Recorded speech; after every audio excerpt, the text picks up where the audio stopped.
Olá pessoal, seja muito bem-vindo ao meu canal. Eu me chamo Edna, sou modelista, costureira e eu tenho um ateliê de costura onde eu trabalho com a moda sob medida. Esse é meu primeiro vídeo aqui no canal e o objetivo do canal é justamente compartilhar com vocês um pouquinho da rotina que eu tenho aqui no ateliê, compartilhar também com vocês um pouco do que eu sei sobre modelagem, costura e acabamentos e também trazer alguns materiais que eu uso para pesquisa, enfim, que me auxilia muito no dia a dia. Bom, vou contar um pouquinho da minha história para vocês. Eu comecei meu primeiro contato com a costura, eu diria que foi aos 12 anos, apesar de eu já vir de uma família de costureiras, mas eu não aprendi a costurar com nenhuma das minhas avós.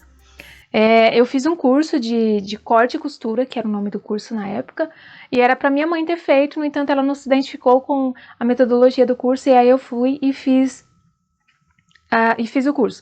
Na época eu tinha mais ou menos 12 anos.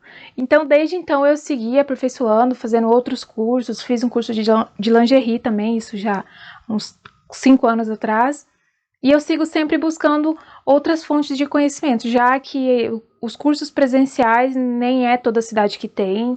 Enfim, então as plataformas online está aí, tem muitos cursos bons, que permite a gente se especializar assim.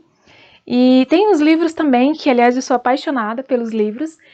E, enfim, o meu contato com a costura já tem aí uns 13 anos, mas que eu trabalho efetivamente com a costura e com a modelagem tem, digamos, uns 8 anos, que foi quando eu comecei a fazer minha faculdade. Eu decidi sair do meu emprego formal e vim para casa e montei meu ateliê. No começo foi muito difícil, justamente porque no curso a gente nunca aprende tudo. Aliás, nunca acho que um curso ensine tudo sobre alguma coisa, isso não só na costura.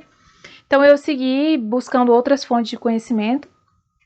Comecei ali por peças muito básicas, peças que eu me sentia segura em fazer, e fui avançando.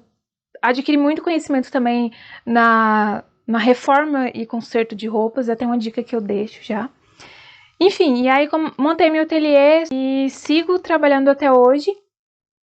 Sou muito apaixonada pela costura e o que mais me encanta na realidade na costura e na moda sob medida em específico é o poder que a gente tem nas mãos, o poder de fazer uma roupa exatamente como a gente gostaria que fosse, da cor que a gente quer, na estampa que a gente quer, na textura que a gente quer.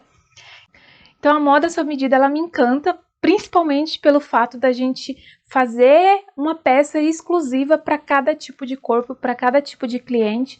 E o objetivo então aqui é mostrar para vocês que é sim possível você aprender a costurar, você fazer as suas roupas, costurar roupas para sua família, enfim, quem sabe até montar um negócio de costura, né, montar seu ateliê de costura e ganhar um dinheirinho com isso.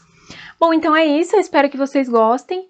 Se inscrevam aqui no canal. Eu tenho um Instagram também onde eu compartilho boa parte do meu trabalho. É @ateliê_edna_oliveira. Eu vou deixar o link aqui embaixo para vocês. Me acompanhem lá. Sempre posto dicas, fotos dos trabalhos que eu tô fazendo. Enfim, se inscreva aqui no canal. Fique por aqui que vai vir muita dica legal, muita dica bacana para vocês. Tá bom? Um beijo e até o próximo vídeo.